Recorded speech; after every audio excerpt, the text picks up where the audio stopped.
এটা এটা কোন লুপার? ঘুরাও ঘুরাও ঘুরাও। হ্যাঁ, এটা কোন লুপার? এটা লয়াল লুপার। লয়াল লুপারের সাথে আগে নিডেলের সাথে টাইমিং করছো, তাই না? এটা লয়াল লুপার। তাহলে এটা কি? এই যে এটা লয়াল লুপার কি? এটা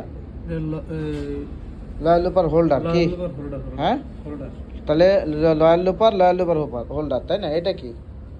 এটা এই চেন লুপার। তাহলে এটা কি? চেন লুপার হোল্ডার, তাই না? তাহলে লয়াল লুপার হোল্ডার চিনছো, চেন লুপার হোল্ডার চিনছো। তাহলে লয়াল লুপার প্রথম লয়াল লুপার টাইমিং করছো, তাই না? নিডেলের সাথে করছো না? তারপরে কি করছো? আপার লুপার টাইমিং করছো নাকি? হ্যাঁ, তারপরে চেন লুপার টাইমিং করছো। তাহলে মোটামুটি ওভারলকের এখন এই তিনটা লুপারের টাইমিংই শেষ। কি লুপার টাইমিং করছো? আপার লুপার, লয়াল লুপার আর চেন লুপার, তিনটায় টাইমিং শেষ নাকি? এখন এটা টাইমিং করে সেলাই ধরাইতে হবে। ওকে, ঠিক আছে। প্রথমে লয়াল লুপারের সাথে নিডেলের টাইমিংটা করে নিবা। হ্যাঁ, কয় মিলি গ্যাপ রাখবা? 3 মিলি।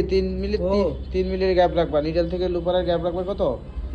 3 মিলি অথবা 3.5 মিলি রাখবা। ঠিক আছে, রাইখা টাইমিং করবা 3.8 মিলি। হ্যাঁ, ঠিক আছে। তাহলে তুমি এখন 3.5 মিলি রেখে করবা। কয় মিলি?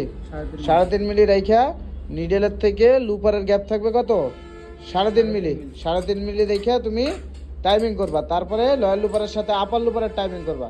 এরপরে চেন লুপারের টাইমিং করবা। ঠিক আছে, করে সেলাই ধরে আমাকে দেখাবো। ঠিক আছে।